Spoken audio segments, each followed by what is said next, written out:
Hello बच्चों, complex number में आगे चलते हैं।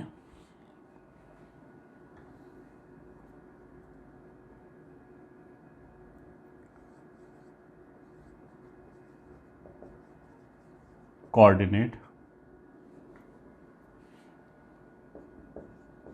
इन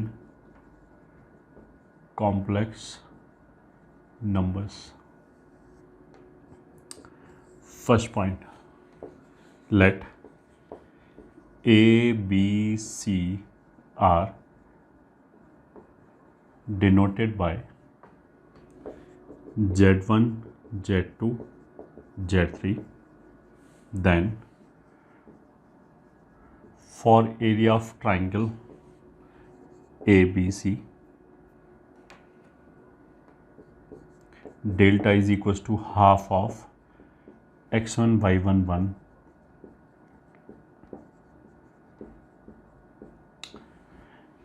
कोऑर्डिनेट में 2D ज्योमेट्री में स्ट्रेट लाइन वाले चैप्टर में हमने पढ़ा था कि एरिया ऑफ ट्राइंगल कितना होगा। ये half of x1 y1 1 x2 y2 1 x3 y3 1 ये होगा। अब इसको मान लिया अगर हमें कॉम्प्लेक्स में कन्वर्ट करना है Z1 Z2 Z3 के लिए, तो हम ऐसे कर सकते हैं x1 की जगह पे Z1 plus Z1 bar upon 2 लिख सकते हैं और y1 की जगह पे Z1 minus Z1 bar upon 2 iota लिख सकते हैं। ये इनफैक्ट काफ़ी जगह काम कर जाएगा। जैसे मान लिया हमें पैराबोला का इक्वेशन दे रखा है, ठीक है, सिंपल 2D ज्योमेट्री में y square is equals to 4ax। इसको हम जेड में कन्वर्ट करना चाहें, कॉम्प्लेक्स में लिखना चाहें, जेड के टर्म्स में लिखना चाहें, तो हम ऐसे कर सकते हैं वाई की जगह Z minus Z bar upon 2 iota रख दिया, एक्स की जगह Z plus Z bar upon 2 रख दिया, सिंप्लीफाई कर लिया। तो that is one way of converting. उल्टा इज ऑल्सो वैलिड कि कोई इक्वेशन जेड में लिखा हो, जैसे मॉड जेड बराबर 5 लिखा है, अब मेरे को नहीं पहचान में आ रहा कि ये कौन सा कर्व है, मान लिया, तो हम ऐसे कर सकते हैं कि जेड की जगह x plus iota y substitute कर दिया और एक्स और वाई के टर्म्स में सिंप्लीफाई करके देख लिया कि कौन सा कर्व आ रहा है, पहचान में आ रहा है या नहीं आ रहा है। तो इसलिए हम इसको लिख सकते हैं हाफ ऑफ x1 की जगह लिख दिया z1 plus z1 bar upon 2, y1 की जगह z1 upon z1 bar upon 2 iota, ये 1 एंड Z3 प्लस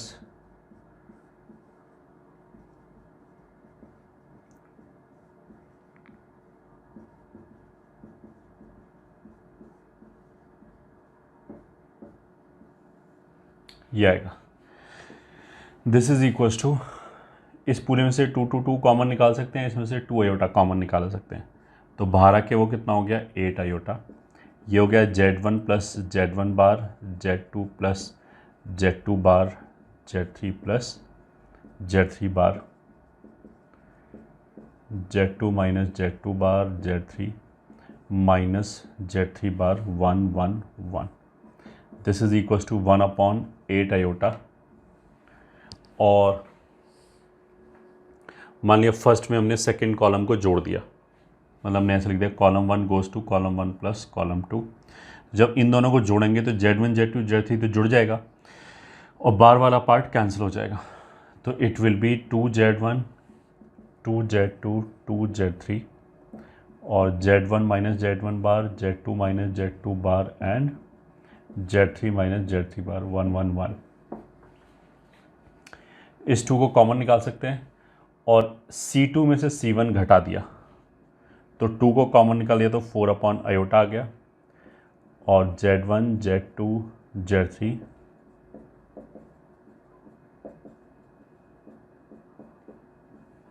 और यहाँ से यहाँ पे क्या हो गया कि कॉलम 2 माइनस कॉलम 1 लिख दिया, तो ये आ गया।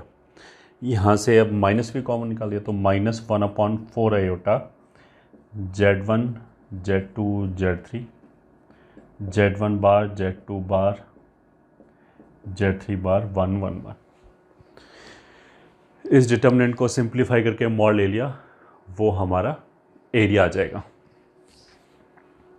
ठीक है, अब ये रिजल्ट भले ही याद मत रखो, that is not required, but हमें प्रोसेस याद होना चाहिए कि एग्जैक्टली हमने किया कैसे, एरिया कैसे निकाला। ठीक है, ये हो गया हमारा फर्स्ट पॉइंट। अब आगे चलते हैं।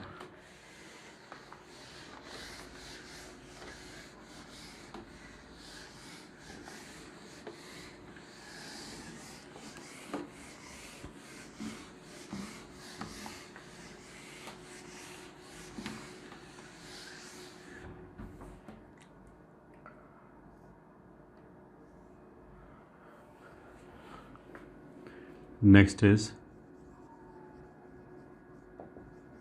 equation of a straight line.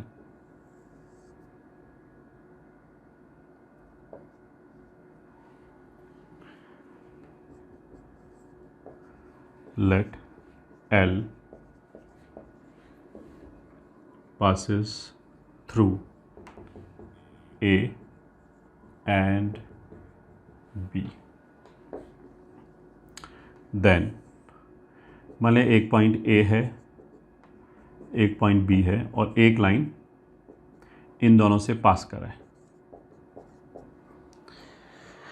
अब हमने इस लाइन के ऊपर एक जनरल पॉइंट लिख लिया P विच इज Z। अब P के टर्म्स में कोई भी रिलेशन लिख दो, दैट विल रिप्रेजेंट ए, मतलब कोई भी रिलेशन जो, ये वैसे हमने वेक्टर में भी समझाया था कि अगर मान लिया हमें इक्वेशन लिखना है 2 डायमेंशन में, ये ठीक है 2D जिसमें एक्स वाई प्लेन के ऊपर लाइन का इक्वेशन लिखना है, सर्कल का इक्वेशन लिखना है, इलिप्स का इक्वेशन लिखना है, तो उन सब में क्या था कि एक्स और वाई में एक इक्वेशन आएगा, एक रिलेशन आएगा जो केवल उस कर्व के पॉइंट सेटिस्फाई करेंगे, बाहर का कोई भी सेटिस्फाई नहीं करेगा। एक्स और वाई क्या चीज़ है, तो वो हमने ऐसे समझाया था कि मान लिया हमने कोई पॉइंट उठाया 2,7, अब मेरे को ये चेक करना है कि 2,7 उस कर्व पे लाई कर रहा है नहीं कर रहा है, तो हम x और y की जगह पे 2 और 7 रख के देखेंगे कि वो सेटिस्फाई हुआ या नहीं हुआ। ठीक है, ये तो एक चीज़ हो गया। अब अगर हमें वेक्टर में कोई इक्वेशन लिखना हो तो वेक्टर में जो भी इक्वेशन लिखा जाएगा उसमें r वेक्टर के अंदर लिखा जाएगा। ठीक है, जैसे r वेक्टर डॉट n बराबर q, ये प्लेन का इक्वेशन हो गया। तो इसमें r वही काम कर रहा है जो 2D में x और y काम कर रहा है। तो मतलब अगर मेरे को कोई पॉइंट चेक करना है कि i + j + 2k इस प्लेन के ऊपर है या नहीं है, तो r की जगह I will substitute i + 2j + 2k, then I will see के सेटिस्फाई हुआ या नहीं हुआ। अगर सेटिस्फाई हो गया तो वो पॉइंट उस प्लेन के ऊपर है, अदरवाइज नहीं है। Exactly on the same line अगर मेरे को ये देखना है कि पॉइंट P मतलब सॉरी कॉम्प्लेक्स नंबर में जो हमें प्लेन का कॉम्प्लेक्स नंबर में अगर हमें किसी कर्व का इक्वेशन लिखना होगा तो जो 2D में एक्स वाई काम कर रहा था और जो वेक्टर में r वेक्टर काम कर रहा था वो यहाँ पे z काम करेगा। तो जैसे अभी तक हमने इस चैप्टर में देखा भी है कि mod z बराबर r लिखा है, तो उसमें z क्या रिप्रेजेंट करता है, z कुछ भी नहीं, z के अंदर ही हम कोई पॉइंट रख के देखेंगे। अगर मेरे को देखना है 1 + 2 आयोटा सेटिस्फाई करेगा या नहीं करेगा, वो इस कर्व के ऊपर लाई कर रहा है या नहीं कर रहा है, तो हम z की जगह 1 + 2 आयोटा रख के देखेंगे कि वो सेटिस्फाई किया है नहीं किया। ठीक है, तो जो भी मतलब नटशेल में हमने क्या समझा कि जो भी इक्वेशन आएगा वो z में लिखा होगा और z का काम वही है जो x और y का है 2 डायमेंशन में। इसको हम ऐसे ही बोल सकते हैं कि x और y को जॉइंटली लिखने का तरीका हो गया।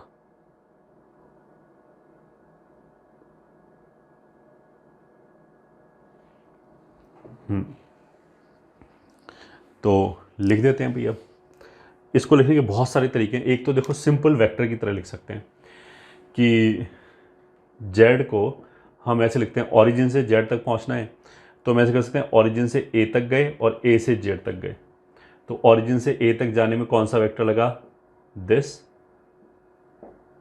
और लैम्डा टाइम्स यहाँ से यहाँ तक जाने में ये जो वेक्टर होगा ये होगा z1 - z2, तो इसी के कोलिनियर वेक्टर होगा ये, तो लैम्डा टाइम्स z1 - z2 ऐसे लिख सकते हैं, जिसमें lambda will be a real number.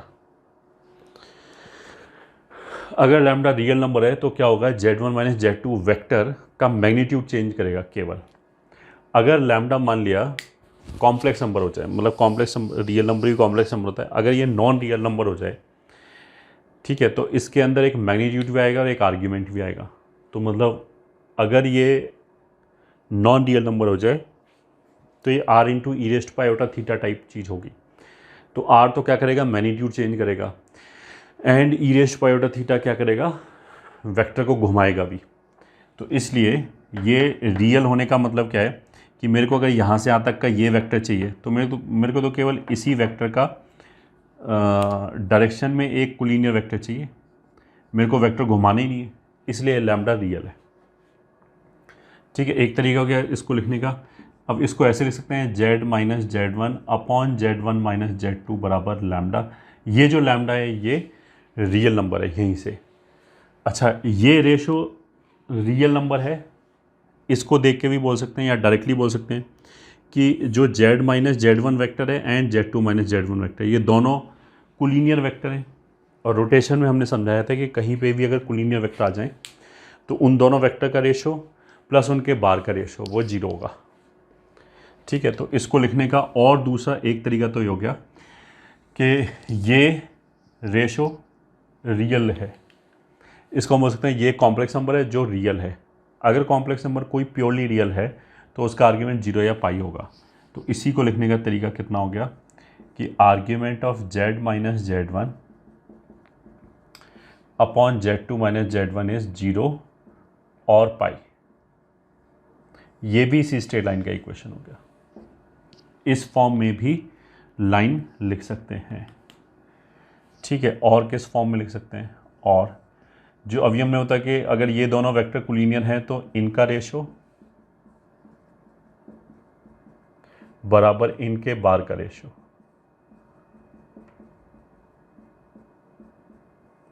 ऐसे भी लिख सकते हैं। ठीक है, ऐसे भी लिख सकते हैं। और जो अभी हमने एरिया वाला फॉर्मूला पढ़ा था कि एरिया हमारा कैलकुलेट करके कितना आया था 1/4 आयोटा बाहर आया था और अंदर आया था Z1 बार 1, Z2 बार 1, Z3 बार 1। तो अगर मान लिया वो तीनों पॉइंट कोलिनियर हो जाएं तो एरिया 0 हो जाएगा क्योंकि ट्राइंगल ही नहीं बनेगा। ठीक है, तो वो तो हम यहाँ पे भी लगा सकते हैं। अगर Z इसी लाइन पे लाई कर रहा होगा तो इन तीनों पॉइंट से कभी ट्राइंगल नहीं बनेगा, तो कभी एरिया नहीं आएगा, तो वो डिटर्मिनेंट 0 होगा।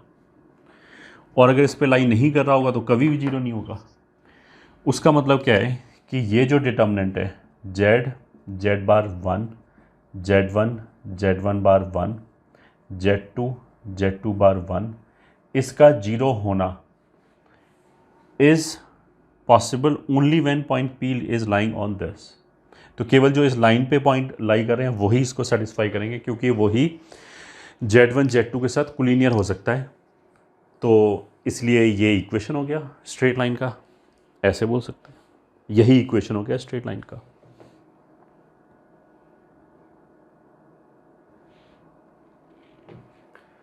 ठीक है, और भी फॉर्म है। और मतलब इसको अगर हम लिखना चाहें तो ऐसे लिख सकते हैं, क्रॉस मल्टीप्लाई करके Z के साथ आ जाएगा Z1 माइनस Z2 बार टाइम्स Z। तो ये दोनों यहाँ मल्टीप्लाई हो जाएगा, ये इस Z बार से मल्टीप्लाई हो जाएगा, इसको भी लेफ्ट पे ले आए तो minus Z1 minus Z2 times Z बार minus Z1 bar minus Z2 बार प्लस Z1 बार Z1 माइनस Z2 बराबर 0। ये इक्वेशन आ गया। ये भी वही इक्वेशन हो गया जो Z1 और Z2 को ज्वाइन करने वाली लाइन है। ठीक है, अब इसको स्टैंडर्ड फॉर्म में लिखने के लिए, कॉम्पैक्ट फॉर्म में लिखने के लिए हम क्या कर सकते हैं कि हमने मान लिया कि ये A के बराबर है। ठीक है, ऑफ कोर्स ये कॉम्प्लेक्स नंबर है। ठीक है, या फिर हमने मान लिया कि दिस इज से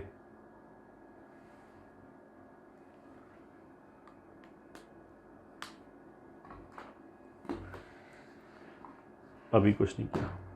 अभी पहले हमने क्या किया, इस पूरे को आयोटा से मल्टीप्लाई किया तो आ जाएगा iota Z1 bar minus Z2 बार टाइम्स Z माइनस, अच्छा आयोटा से मल्टीप्लाई करने से कोई इक्वेशन चेंज नहीं हो गया, इक्वेशन का फॉर्म चेंज हो गया। ये उसी लाइन को रिप्रेजेंट करता है, ये भी उसी लाइन को रिप्रेजेंट करता है।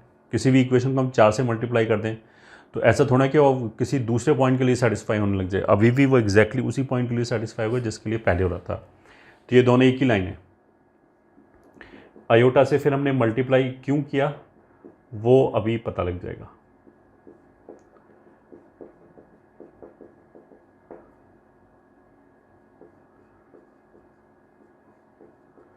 Z1 माइनस Z2 बराबर 0।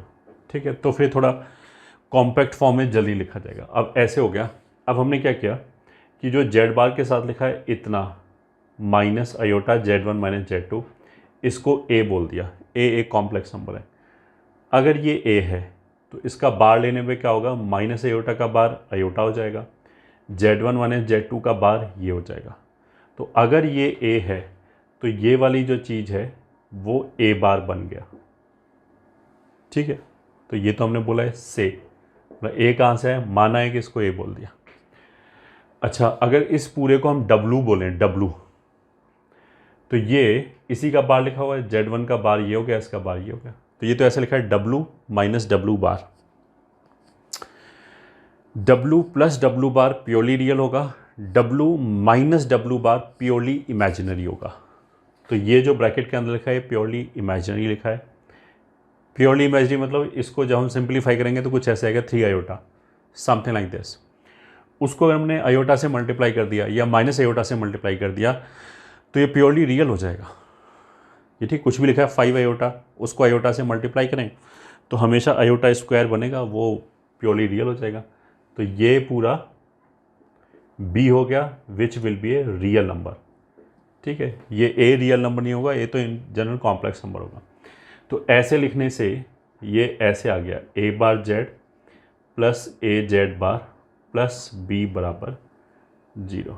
ये लाइन की इक्वेशन आ गई। ठीक है, अब ये तो बहुत ही कॉम्पैक्ट फॉर्म में आ गया।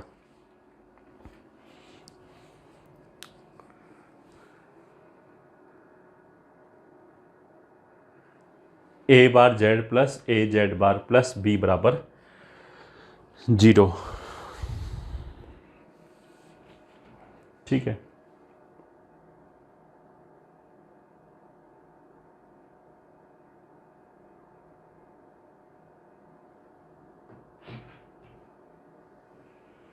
और अब देखो इसमें है क्या क्या। हमने अयोटा A किसको बोला था, Z1 माइनस Z2 को, मतलब ये लाइन हो गया, ये Z1 है, ये Z2 है। तो Z1 माइनस Z2 ये वेक्टर हो गया, इसको माइनस अयोटा से मल्टीप्लाई किया तो ये तो हो गया Z1 minus Z2, minus iota से मल्टीप्लाई किया तो ये क्लॉकवाइज घूम जाएगा ऐसे, ये हो गया minus iota Z1 minus Z2। तो इसी को हमने A बोला है। तो A बेसिकली, इसमें A क्या डिनोट करता है, A है क्या वैसे, जो Z बार का कोफिशिएंट है। जब इक्वेशन इस फॉर्मेट में लिखा हुआ है तब, तो जो Z बार का कोफिशिएंट है A, वो क्या रिप्रेजेंट करता है, इस लाइन के परपेंडिकुलर वेक्टर। ठीक है, A will be a vector perpendicular to the line। अच्छा, जो भी हम कॉम्प्लेक्स नंबर पढ़ रहे हैं ये बेसिकली 2D प्लेन में पढ़ रहे हैं। ठीक है, तो 2D प्लेन में अगर हमने ये बता दिया कि लाइन इस वेक्टर के पैरेलल है, या हमने ये बोल दिया कि लाइन इस वेक्टर के परपेंडिकुलर है, दोनों से ही क्या होगा, लाइन का डायरेक्शन फिक्स हो जाएगा। अगर हमने बोला कि लाइन इस वेक्टर के परपेंडिकुलर है तो एक ही डायरेक्शन आ सकता है लाइन का। ठीक है, 3D में ऐसा नहीं है। 3D में अगर मैंने बोला कि लाइन इसके परपेंडिकुलर है तो इसके परपेंडिकुलर ऐसे करके इनफाइनाइट लाइंस आ सकती हैं। तो कॉम्प्लेक्स नंबर वाला जो प्लेन है वो तो 2D वाला प्लेन है, क्योंकि A प्लस अयोटा B में जो हम पॉइंट डिफाइन करते हैं वो A कॉमा B डिफाइन करते हैं, तो उसमें तो 2 ही डायमेंशन आएगी। तो रियल पार्ट और इमेजिनरी पार्ट में केवल 2 ही चीज़ आएगी। ठीक है, तो अगर मैंने A बता दिया, मान लिया मैंने बता दिया कि A 4 प्लस 5 अयोटा है, तो 4 प्लस 5 अयोटा मतलब एक वो वेक्टर हो गया जिसका x कॉम्पोनेंट 4 है, y कॉम्पोनेंट 5 है। तो उस वेक्टर का डायरेक्शन फिक्स है 4,5 का, सॉरी 4 प्लस 5 अयोटा का। तो उसके जो परपेंडिकुलर लाइन है उसका भी डायरेक्शन फिक्स हो गया। अगर उसका डायरेक्शन फिक्स हो गया तो उसका मतलब क्या है कि इस इक्वेशन में A बेसिकली हमें लाइन के डायरेक्शन का इंफॉर्मेशन देता है। तो अगर मैंने A फिक्स कर दिया तो लाइन का डायरेक्शन फिक्स हो गया। अगर मेरे को A मिल गया तो उसके साथ Z बार आएगा और फिर इस पूरे का बार ले लिया A बार प्लस Z, ये ठीक है, उसको जोड़ दिया साथ में। बस एक B और चाहिए होगा। अब B को चेंज करने पे क्या होगा, अगर मैं बी को चेंज कर रहा हूँ तो ए तो चेंज होगा नहीं, ए चेंज नहीं होगा तो लाइन की डायरेक्शन चेंज नहीं होगा, तो बी चेंज करने से क्या होगा कि लाइन पैरेलली शिफ्ट होगा। ठीक है, लाइन क्या होगा, पैरेलली शिफ्ट होगा। अच्छा, इस वाले केस में b is a real number, वो तुम्हें ऐसे भी दिख जाएगा कि देखो a बार z, अगर ये w है तो ये w बार है, अगर a बार z w है तो a z बार w बार है, तो ये तो w प्लस w बार लिखा हुआ है। w प्लस w बार प्योरली रियल होगा, किसी भी नंबर में अगर हम उसका बार ऐड करें तो वो प्योरली रियल होता है, तो प्योरली रियल से ही कैंसिल हो सकता है। तो अगर मान लिया प्योरली रियल लिखा है 5, तो वो 6 + 4 आयोटा से थोड़ा कैंसिल हो जाएगा। तो अगर ये पहला पार्ट प्योरली रियल है और इसको अगर सेटिस्फाई होना है तो बी भी प्योरली रियल ही होना चाहिए, ये ठीक है। एंड बी बेसिकली चेंज करने पे हमें क्या मिलेगा, लाइन पैरेलली शिफ्ट होता रहेगा। तो एक बार दोबारा, जैसे इस वाले केस में हमें ए बार और बी दिखाई दे रहा है, ठीक है। तो क्या क्या चीज़ ध्यान रखने का है,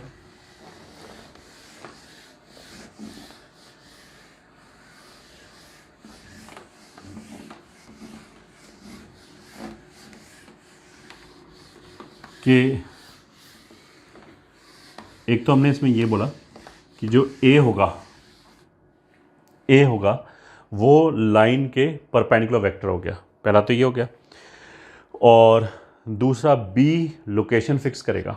अब ए जो वेक्टर है वो डायरेक्टली लाइन के पैरेलल नहीं आएगा, परपेंडिकुलर वेक्टर आएगा। तो किसी भी लाइन का इक्वेशन लिखने के लिए I will require a perpendicular vector in this form. अगर मेरे को इक्वेशन लिखना है तो I will require a perpendicular vector.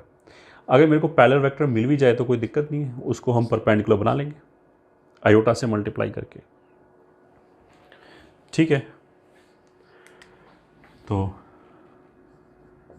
a bar z plus a z bar plus b is equals to 0, ये ठीक है। ये एक लाइन को रिप्रेजेंट करता है, मान लिया L को, जिसमें जो z बार का कोफिशिएंट है a, वो लाइन के परपेंडिकुलर वेक्टर है, ठीक है। तो फर्स्ट पार्ट,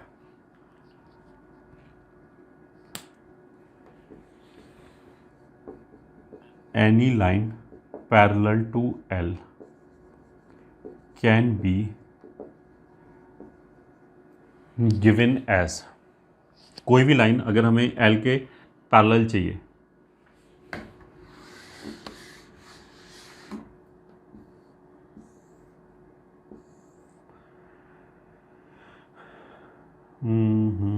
ये मान लिया A वेक्टर है 0, ये लाइन L है,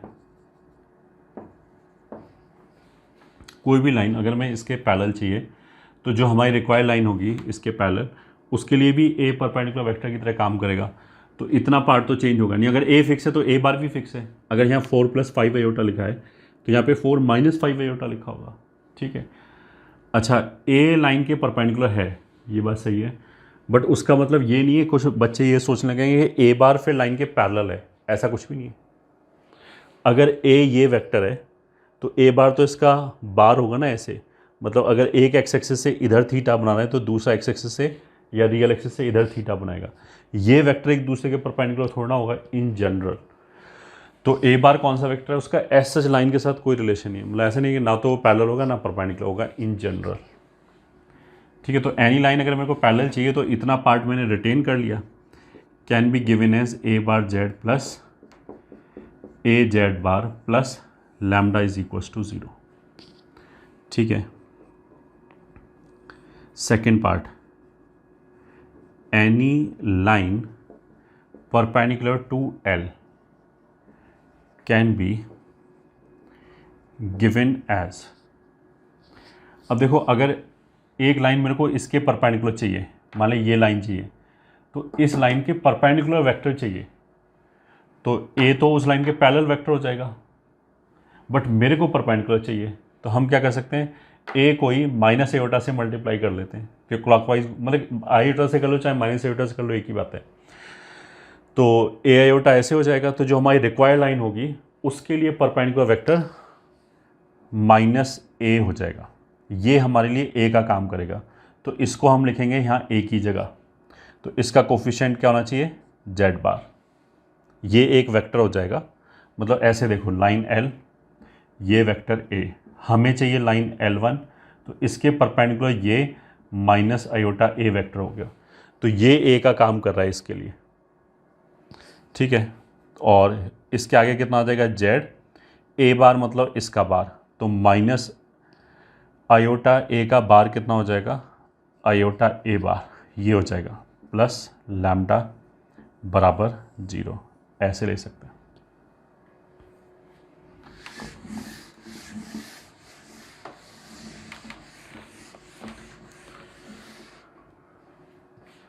ठीक है, मान लिया ये जो लाइन है ये रियल एक्सिस को ए पे कट कर रहा है, इमेजिनरी एक्सिस को बी पे कट कर रहा है, ठीक है।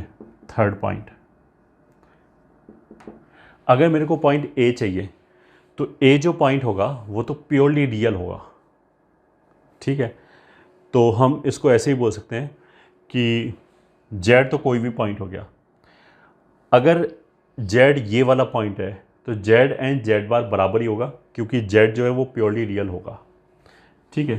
तो for A Z will be Z bar, ठीक है। तो from equation 1 A bar Z plus A Z bar plus B बराबर 0, ये इक्वेशन 1 है, ये रख दिया यहाँ पे, तो ये आ जाएगा A bar Z plus A Z plus B बराबर 0। तो जेड कॉमन लेने पे आ गया ए प्लस ए बार और बी को उधर ले गए, तो जेड बराबर कितना हो गया, माइनस बी अपॉन ए प्लस ए बार। ये माइनस बी अपॉन ए प्लस ए बार क्या आया है, ये बेसिकली पॉइंट ए आया है।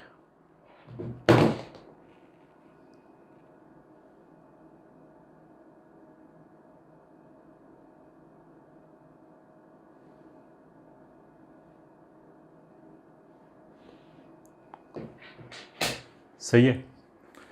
और ऐसे ही मान लिया हमें बी चाहिए, तो for B Z is equal to minus Z bar, क्योंकि वो प्योरली इमेजिनरी होगा। तो फिर हमने A bar Z plus A Z bar plus B बराबर 0 में जेड बार की जगह माइनस जेड रख दिया, तो आ जाएगा A bar Z minus A Z plus B बराबर 0, और Z will be B upon A minus A bar, यह आ जाएगा, ठीक है। तो बी पॉइंट ये हो गया। अब बी प्योरली रियल है, ए minus A bar purely imaginary है, तो ये पूरा प्योरली इमेजिनरी, मतलब जब इसको सिंप्लीफाई करेंगे तो अल्टीमेटली कट पिट के कुछ ऐसा आ जाएगा 5 आयोटा, अगर बी 0,5 है तो। सही है। फिफ्थ पार्ट में देखो, लेंथ ऑफ परपेंडिकुलर, ये ठीक है, foot of perpendicular and reflection, ये वाली चीज़ याद करेंगे हम, ठीक है। और उसको याद करने का बहुत आसान तरीका क्या है, इधर ही ले आते हैं।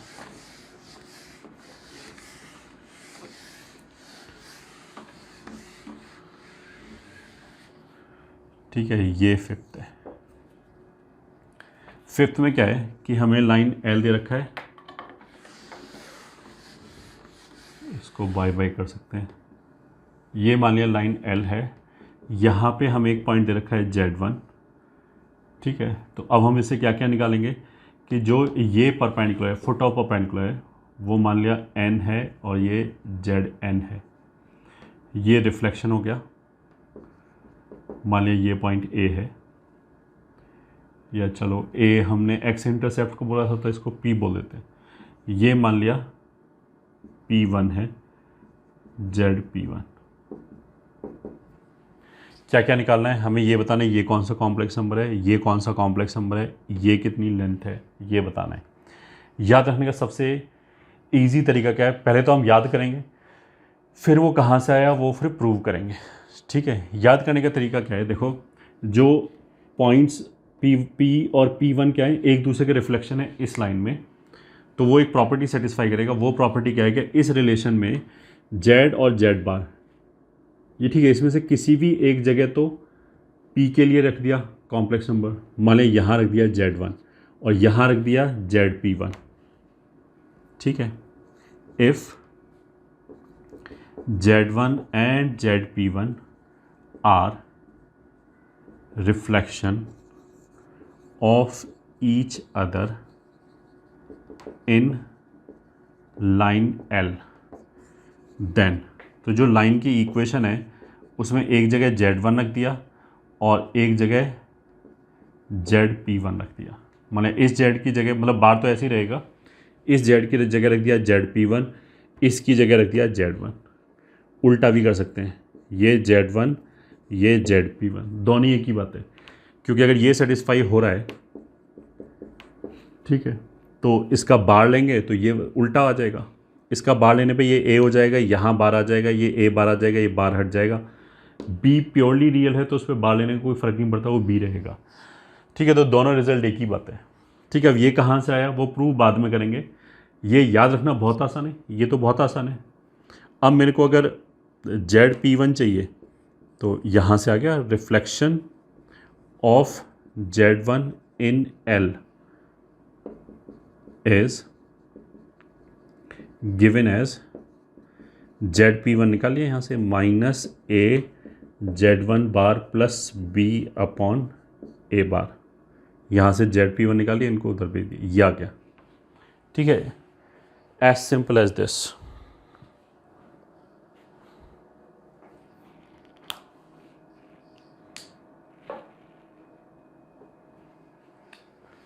ठीक है, अब इसमें और दूसरा क्या आ सकता है कि फुट ऑफ परपेंडिकुलर क्या होगा, तो foot of perpendicular from Z1 to L, वो कितना हो गया है Zn, this is nothing but Z1 plus ZP1 by 2, इन दोनों का ये मिड पॉइंट ही तो होगा, और ZP1 हम निकाल चुके हैं, तो ये हो जाएगा Z1 minus A Z1 bar plus B upon A bar whole divided by 2।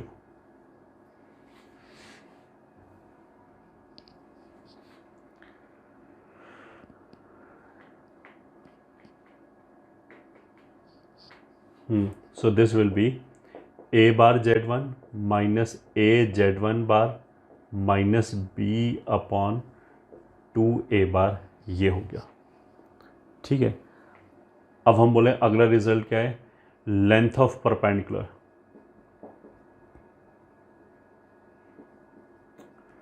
From Z1 to L, तो वो बेसिकली हो जाएगा डिस्टेंस Pn, वो हो जाएगा Z1 में से Zn को घटा दिया, ठीक है, तब जो वेक्टर है उसका mod, which is equals to Z1 minus Zn, ये हो गया A bar Z1 minus A Z1 bar minus B upon 2A bar, which is equals to 2A bar यहाँ मल्टीप्लाई करेंगे और उसमें से माइनस ही घटाएंगे, तो A bar Z1 plus A Z1 bar plus B upon 2A बार का mod. मतलब ऊपर तो हो गया लाइन का इक्वेशन एज इट इज़ आ गया, मतलब ये रिजल्ट क्या हो गया, लाइन का इक्वेशन एज इट इज़, बस उसमें Z1 रख दिया upon twice of mod A. Mod A लिखो या मॉड ए बार लिखो, दोनों की बात है। तो ये सारे result foot of perpendicular, length of perpendicular और रिफ्लेक्शन इसी पॉइंट से निकल आए कि अगर ये एक दूसरे का रिफ्लेक्शन है तो ये रिलेशन होल्ड करेगा। देखो प्रूफ जाने की जरूरत नहीं है, एंड ये जो आर्टिकल है ये जेई के पॉइंट ऑफ व्यू से इट इज़ नॉट इम्पॉर्टेंट। अगर मान लीजिए बहुत दिक्कत हो रही है समझने में तो हम छोड़ भी सकते हैं, ठीक है, बट प्रूव कैसे करेंगे, ठीक है, क्या प्रूव करें बताओ। Zn भी निकाल सकते हैं, ये भी निकाल सकते हैं, कुछ भी निकाल लिया, अगर एक निकल आया इन दोनों में से दूसरा तो निकल ही आएगा मिड पॉइंट फॉर्मूला लगा के। तो मान लिया हमने ये निकाला ZP1, तो ZP1 में ये, ठीक है, प्रूफ किस बात का प्रूफ दे रहे हैं, इस बात का या इस बात का। ZP1 में क्या स्पेशलिटी है, क्या क्या सेटिस्फाई करेगा, एक तो ZP1 और Z1 का मिड पॉइंट लाइन पे लाई करेगा, ये ठीक है, as mid point of P and P1 lies on L. This implies A bar Z की जगह रख दिया Z1 plus ZP1 by 2 plus A times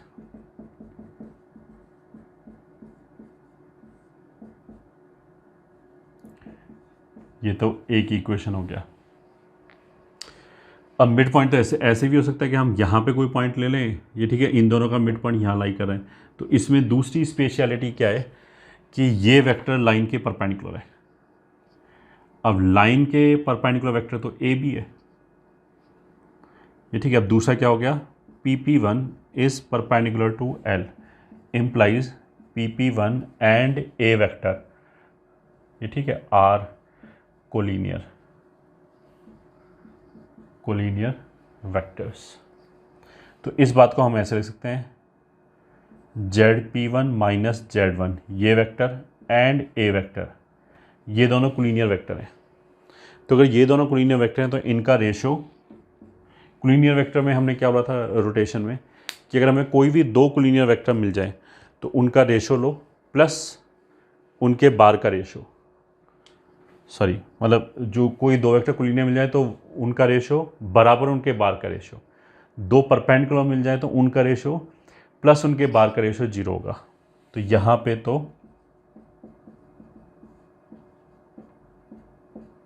ऐसे होगा, ठीक है। इसके आगे कैलकुलेशन अपने आप करना। Z1 Z बार P1 को यहाँ से उठा के यहाँ सब्स्टिट्यूट कर दिया तो इस इक्वेशन में Z1 और Z1 बार तो नोन क्वांटिटीज़ हैं, उनमें तो कोई दिक्कत नहीं है। ZP1 हमें चाहिए, तो यहाँ से ZP1 बार उठा के अगर हमने रख दिया इनके टर्म्स में तो कट पिट के ZP1 आ जाएगा। तो दैट यू कैन वेरीफाई कि ये आ जाएगा। यहाँ से मतलब फिर फुल्ली ZP1 निकाल सकते हो अपने आप। सिंपल कैलकुलेशन है, कट पिट के ये आ जाएगा, तो वो हमारा प्रूव हो गया। एक बार ZP1 आ गया तो ZN भी आ जाएगा, लेंथ ऑफ परपेंडिकुलर भी आ जाएगा।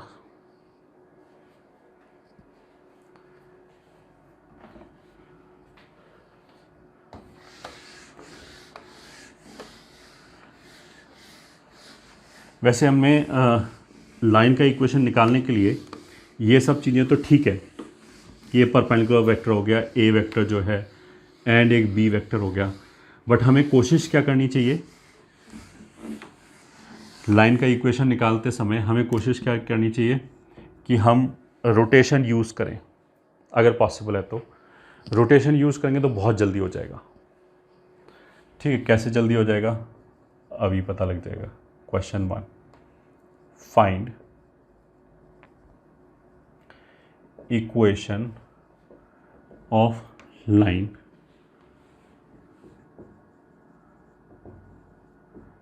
passing through AZ0 and perpendicular to OA, where O is origin.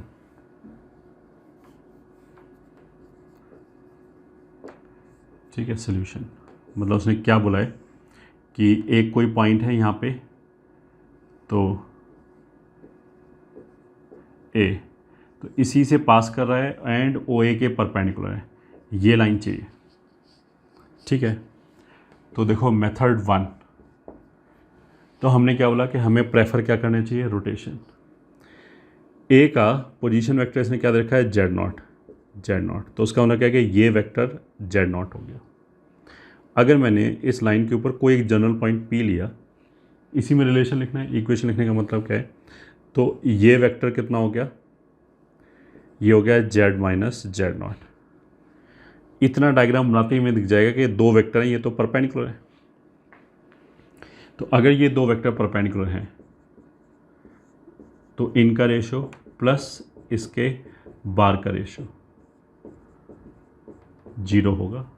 तो बस यही आंसर हो गया। अब इसको क्रॉस मल्टीप्लाई कर लो, ज़्यादा ज़्यादा, यही आंसर हो गया। ठीक है, method 2,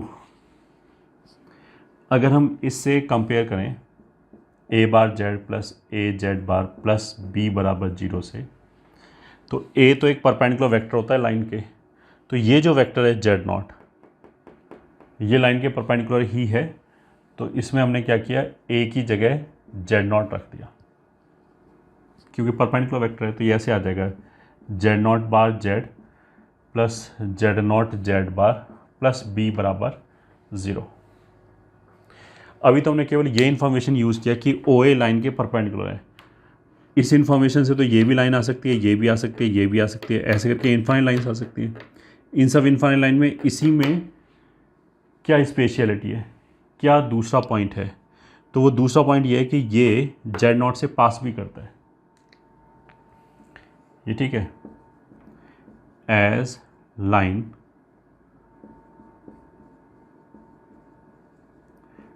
passes through z naught, तो this implies z naught bar z naught plus b बराबर 0, दिस implies b बराबर -2 z naught के मॉड का स्क्वायर। z naught बार तो कितना हो जाएगा, z naught के मॉड का स्क्वायर, ये भी वही लिखा होता है इसलिए। अब इसको वापस इसमें सब्सटीट्यूट कर दें तो आंसर आ जाएगा, तो यह आ जाएगा z naught bar z plus z naught z bar -2 mod Z not का स्क्वायर, ये इक्वेशन आ गया। इसको सिंप्लीफाई करोगे तो भी यही इक्वेशन आएगा।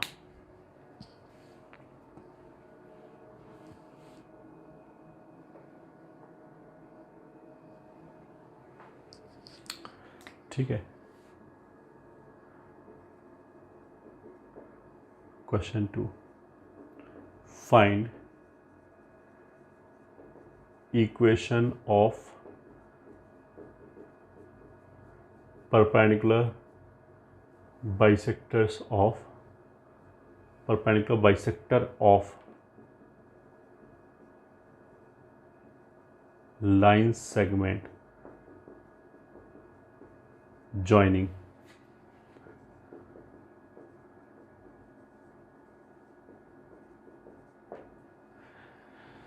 ए Z1 एंड Z2। आंसर ठीक है, 2 पॉइंट दे रखे हैं, एक Z1 एक Z2, ये लाइन है। ठीक है,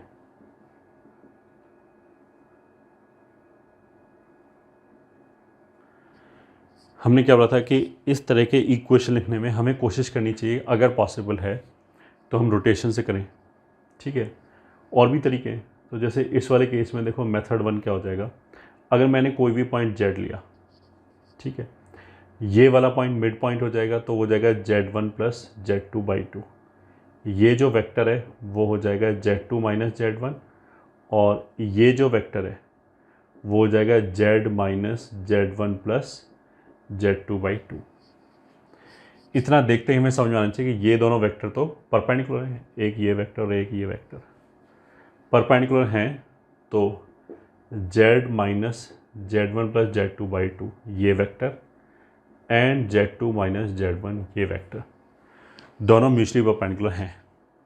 अगर म्यूचुअली परपेंडिकुलर है तो इनका रेशो प्लस इसी के बार का ratio,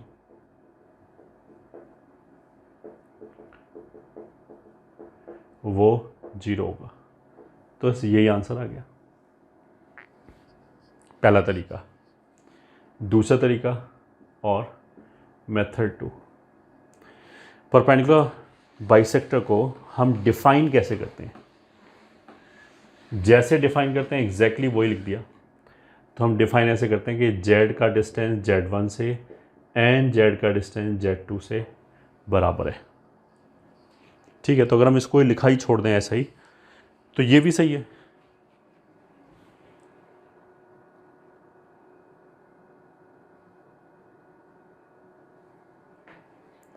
this will also do. ठीक है, और what we can do, we can simplify it, दोनों तरफ हमने स्क्वायर कर दिया। ठीक है, तो Z1 माइनस Z2 के मॉड का स्क्वायर कैसे बढ़ाया था हमने, पहले के मॉड का स्क्वायर दूसरे के मॉड का स्क्वायर माइनस Z1 बार Z माइनस ये बराबर मॉड Z का स्क्वायर मॉड Z2 का स्क्वायर माइनस Z1 Z बार Z2 माइनस Z2 बार। अब इसमें से ये कैंसिल हो गया, बचे हुए को लिख दिया तो भी आ जाएगा। This will also do. ठीक है, बाकी तो उससे भी लिख सकते हैं। जैसे इस लाइन का इक्वेशन चाहिए तो ये वेक्टर ए की तरह काम करेगा, तो हमने ए की जगह पहले इस वेक्टर को लिख लिया। जो भी स्टैंडर्ड इक्वेशन है A bar Z plus A Z bar plus B is equal to 0 में, तो ए की जगह तो हमने ये वाला वेक्टर यूज़ कर लिया क्योंकि यही इस लाइन के परपेंडिकुलर होगा। और एक पॉइंट यूज़ कर लिया मिड पॉइंट। मिड पॉइंट को जब यूज़ करेंगे मतलब उसको जब सेटिस्फाई कराएंगे तो बी की वैल्यू आ जाएगी, जैसे इस वाले क्वेश्चन में आया। तो that also can be done.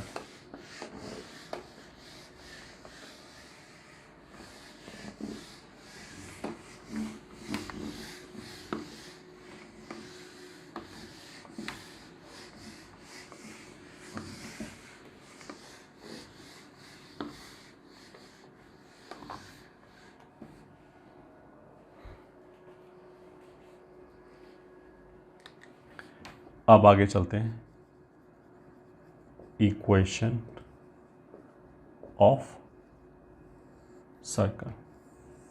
तो एक इक्वेशन तो हम पूरे चैप्टर में ऑलरेडी पढ़ के ही आ रहे हैं कि अगर सेंटर Z0 है, रेडियस R है, तो Z माइनस Z0 का mod is equals to R।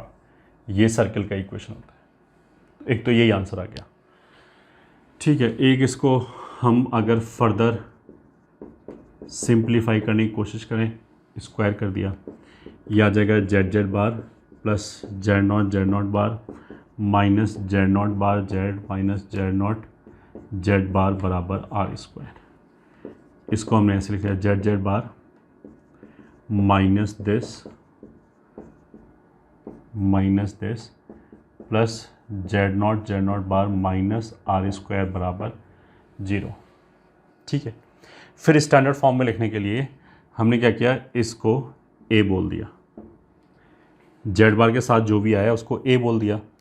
तो कहाँ से आया, मान के से, तो ये अपने आप A बार हो गया। तो ये तो ऐसे हो गया Z bar plus A bar Z plus A Z bar plus इस पूरे को B बोल दिया। ये इक्वेशन ऑफ सर्कल हो गया स्टैंडर्ड फॉर्म में। अब दिस इज नथिंग बट जो अभी हमने लाइन का इक्वेशन पढ़ा, A bar Z plus A Z bar plus B बराबर 0। ठीक है, उसमें Z बार एक्स्ट्रा जोड़ दिया।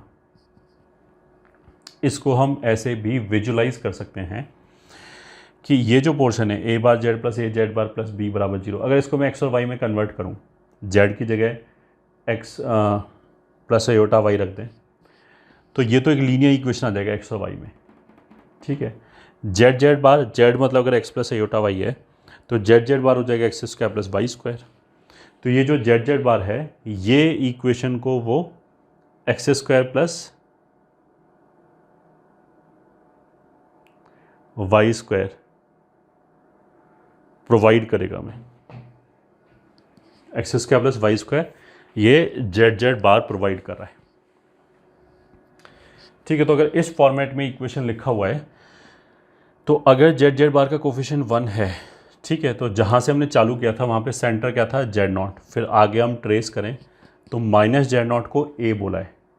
तो Z0 अगर सेंटर है तो माइनस A सेंटर हो गया। तो इस फॉर्मेट में अगर इक्वेशन लिखा है तो सेंटर कितना हो जाएगा, minus A।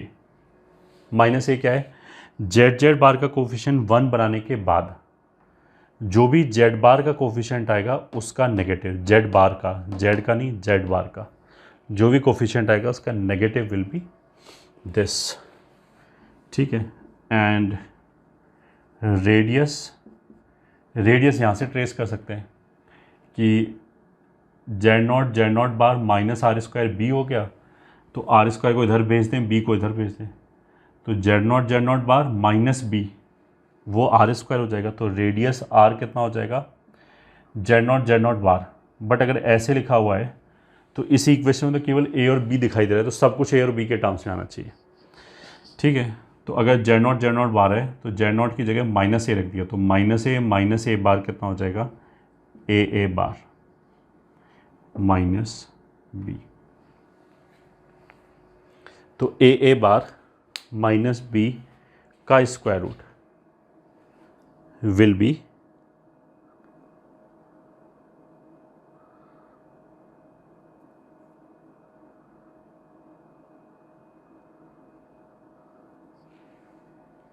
B the radius.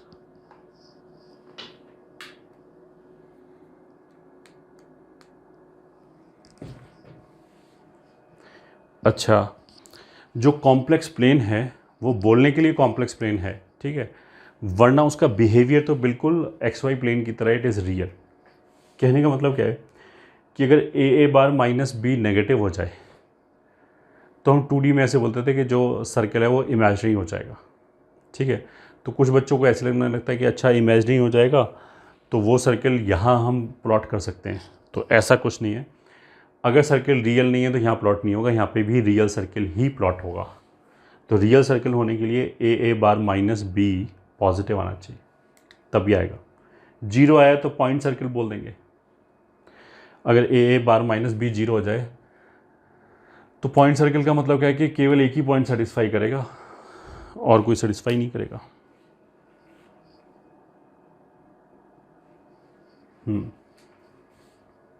तो मान लिया अगर हम एक क्वेश्चन लिखें, question 2z bar plus 2 minus 3 iota z बार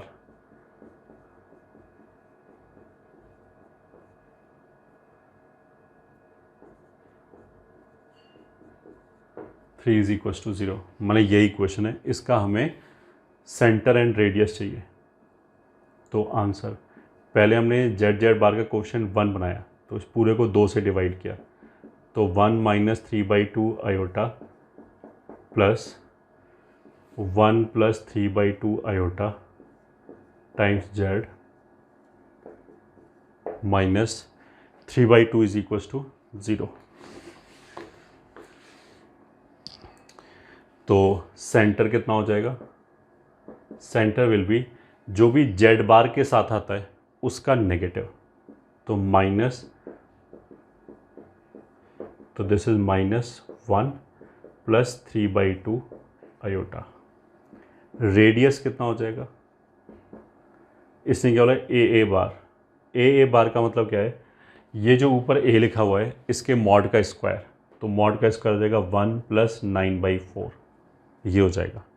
ये तो हो गया A bar minus B which is -3/2, so this is root over 13/4 plus 3/2।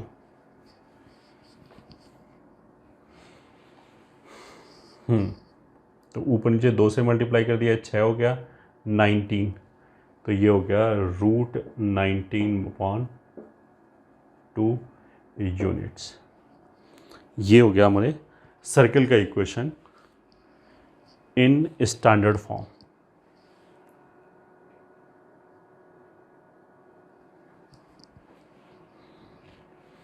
ठीक है,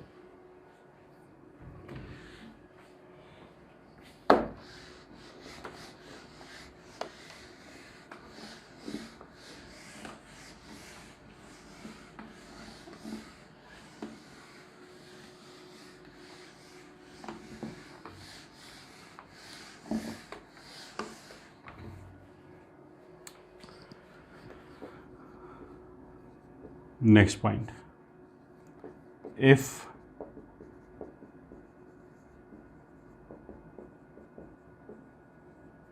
R ends of a diameter, if A Z1 and B Z2 are ends of a diameter,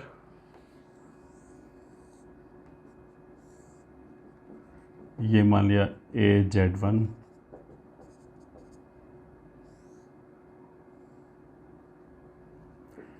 इस पे कोई general point Z लिख लिया।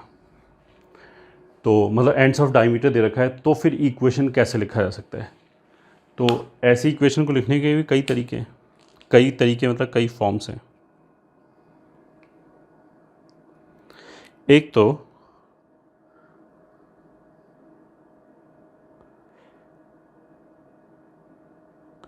हम simply Pythagoras theorem लगा सकते हैं। अगर हम पाइथागोरस थ्योरम को ही मैथमेटिकली लिख दें तो एक इक्वेशन तो वही हो जाएगा। दूसरा, हम ये देख सकते हैं कि सेंटर और रेडियस ही निकाल सकते हैं, तो सेंटर रेडियस के फॉर्म में भी लिख सकते हैं।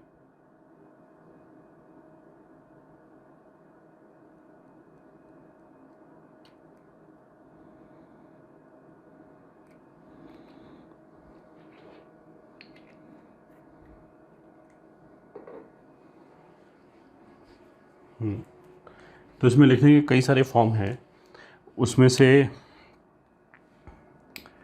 फॉर्म 1 क्या है कि हम ऐसे बोलते हैं, इसका जो मिड पॉइंट होगा ए और बी का वो तो सेंटर हो जाएगा।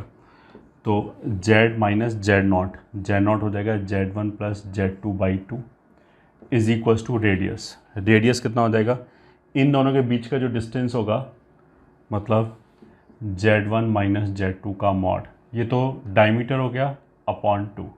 तो एक फॉर्म तो यही हो गया सेंटर रेडियस वाले फॉर्म से, ठीक है। दूसरा फॉर्म क्या हो गया?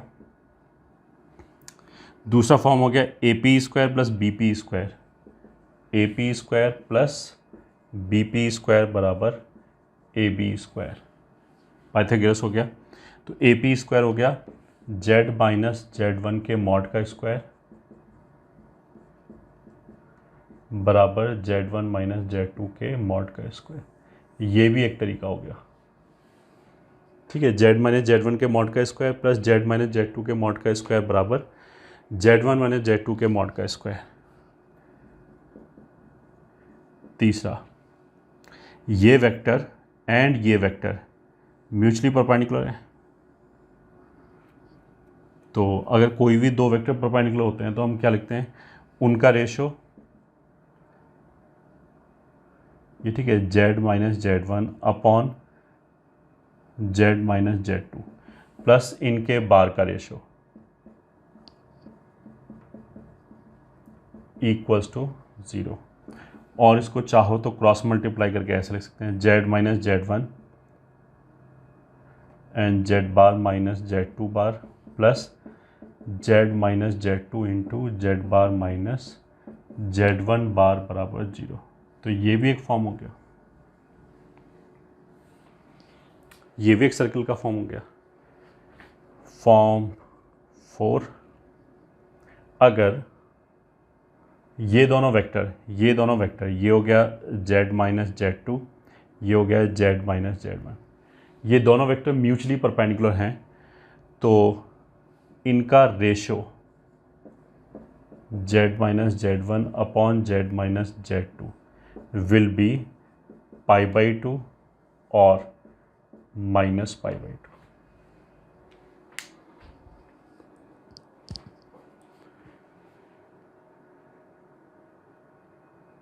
ये भी एक तरीका हो गया, ठीक है। ये भी बता रहे कि Z1 और Z2 को ज्वाइन करने वाली लाइन Z के ऊपर 90 डिग्री बना रहा है।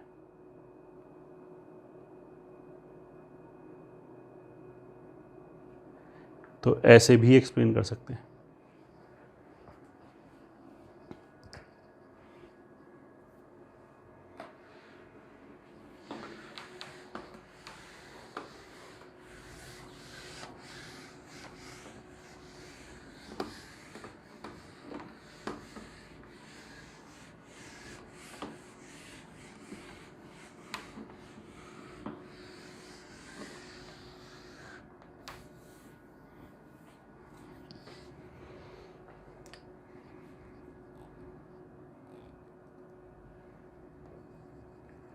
Question: find center and radius of following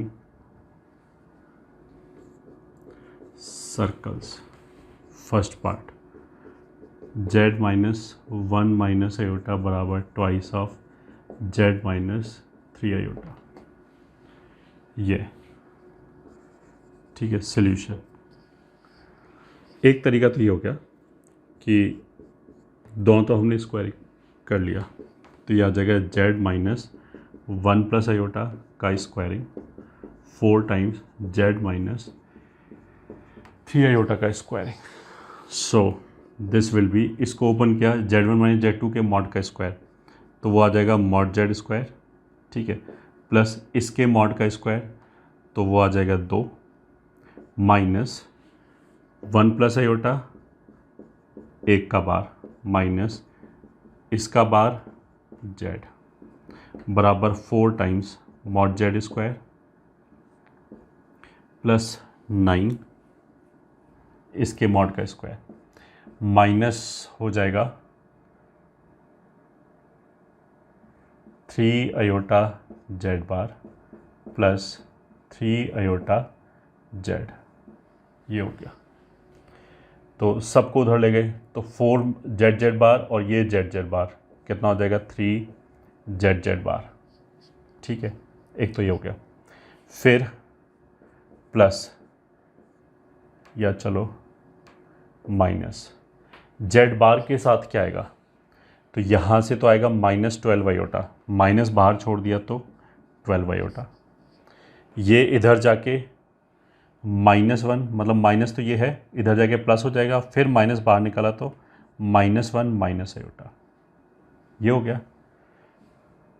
plus z के साथ यहाँ से कितना आ जाएगा फिर 12 आयोटा, इसको उधर ले जाएंगे प्लस हो जाएगा, इस बार 1 plus iota, sorry 1 minus iota, constant term हो जाएगा 9 इंटू 4 36 में से 2 गया 34 बराबर 0।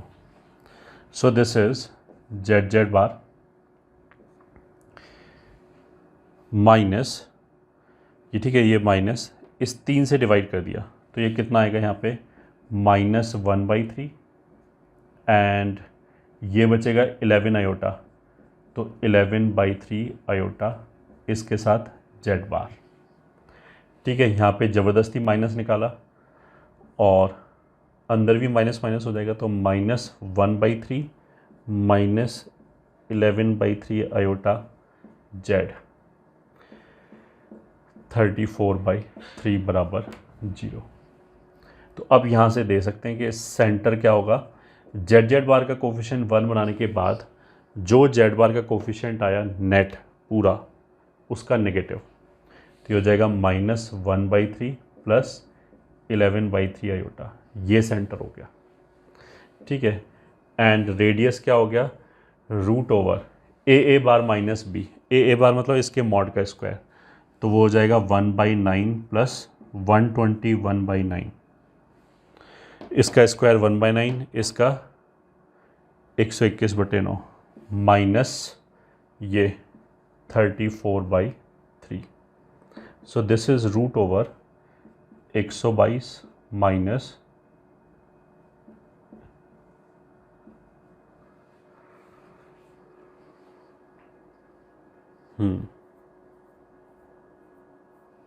तो ये कितना आ गया 20 का मतलब क्या है 2/3 √5, ये रेडियस आया एक केस में, ठीक है। सेकंड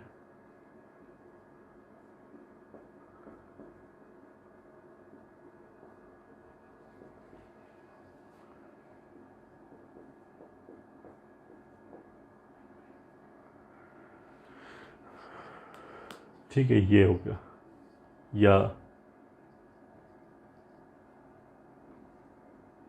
ये हो गया मान लें, ठीक है। तो आंसर एक तरीका तो ये हो गया, जैसे अगर इक्वेशन ये लिखा है तो जैसे हमने यहाँ पे स्क्वायर को ओपन किया वैसे यहाँ पे भी कर लें, यहाँ पे भी कर लें, फिर सिंप्लीफाई करें, ऐसे करके आ जाएगा। दूसरा इसको हम ऐसे भी लिख सकते हैं, प्लस z माइनस 4 आयोटा का whole square is equals to 3 minus 4 iota का होल स्क्वायर। तो ये तो ऐसे हो गया z minus Z1, z minus Z2 और Z1 माइनस Z2। ठीक है, तो ये तो जो अभी हमने लिखा था कि ये तो सर्कल का इक्वेशन हो गया जिसके लिए Z1 and Z2 ends of diameter है, और अगर ये Z है तो ये तो सिंपली ये लिखा है this square plus this square बराबर दिस स्क्वायर। तो अगर हमने ये आइडेंटिफाई कर लिया तो काफ़ी कैलकुलेशन बच जाएगा, वरना इसकी तरह करना पड़ेगा, इसकी तरह भी कर सकते हो, उसमें बहुत ज़्यादा कैलकुलेशन नहीं आएगा। बट 3 एंड 4 आयोटा, 3 का मतलब क्या है 3,0 एंड 4 आयोटा का मतलब क्या है 0,4 are ends of diameter.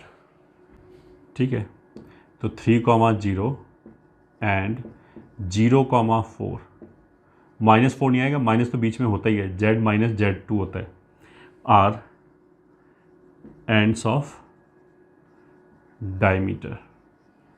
This implies centre is, इन दोनों का मिड पॉइंट 3/2, 2 हो गया, उसको कॉम्प्लेक्स नंबर में लिखना है तो 3/2 प्लस 2 आयोटा ऐसे लिख दिया। एंड रेडियस, इन दोनों के बीच का डिस्टेंस निकाला, वो 5 हो गया, दैट बाई 2, वो रेडियस हो गया 5/2। यही आंसर हो गया हमारा।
ये मतलब एक सर्कल है जिसका सेंटर हो गया -3 minus 4 iota, sorry -3 minus 4 iota नहीं, 3 प्लस 4 आयोटा, ये सेंटर हो गया। ठीक है, इसके ऊपर एक पॉइंट दे रखा है दैट इज़ -3 प्लस 12 आयोटा। अब इसके ऊपर एक टेंजेंट खींचा है, उस टेंजेंट का इक्वेशन चाहिए। तो जैसा हमने पहले कई बार बोला था कि we should try to apply rotation. तो अगर हमने जैसे ये वाला वेक्टर निकाला तो इसमें से ये घटा दो तो आ जाएगा -6 प्लस 8 आयोटा। अगर हमने इसके ऊपर कोई भी पॉइंट लिया Z, तो ये वाला वेक्टर आ जाएगा Z प्लस 3 माइनस 12 आयोटा। इसमें से इसको घटा दिया। अब ये दोनों वेक्टर म्यूचुअली परपेंडिकुलर हैं, तो Z plus 3 minus 12 iota upon -6 plus 8 iota, इन दोनों का रेशो प्लस इनके बार का रेशो अपॉन -6 माइनस 8 आयोटा, वो 0 होगा। तो ये इक्वेशन हो गया, इसको सिंप्लीफाई कर लो।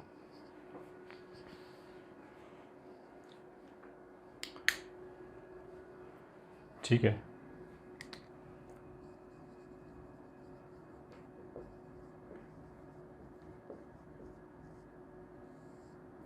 Equation of arc.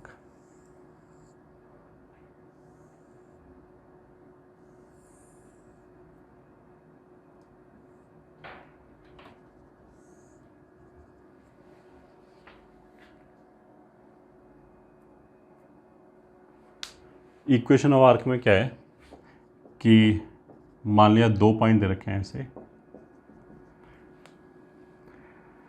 अगर मान लिया ए बी किसी भी एक फिक्स्ड पॉइंट पे थीटा एंगल बना रहा है, मैं ए और बी 2 फिक्स्ड पॉइंट है और ए एंड बी एक तीसरे पॉइंट पी पे, मतलब वो फिक्स्ड पॉइंट नहीं है, वो वेरिएबल पॉइंट है।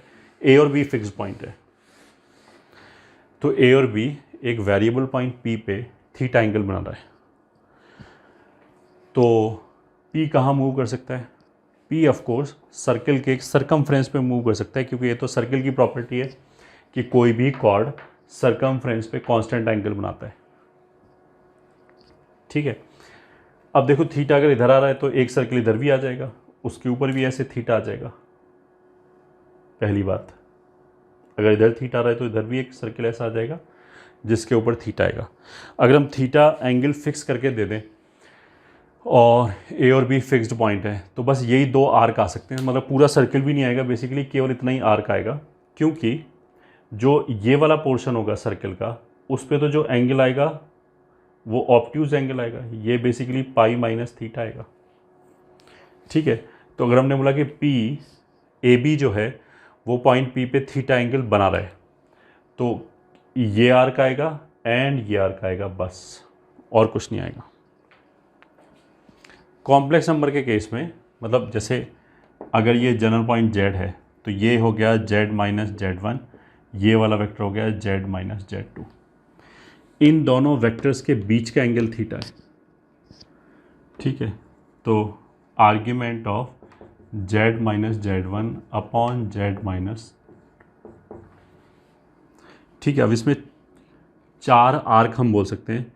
एक आर्क तो ये हो गया फर्स्ट, ये ठीक है, ये हो गया सेकंड, ये माइनर आर्क, ये ठीक है, ये हो गया थर्ड, ये वाला माइनर आर्क, और ये हो गया फोर्थ, ये वाला मेजर आर्क।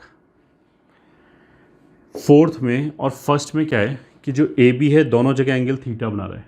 ठीक है, बट ओरिएंटेशन में डिफरेंट आएगा। अगर ये पॉइंट पी है तो ये हो गया z माइनस z2, ये हो गया z माइनस z1।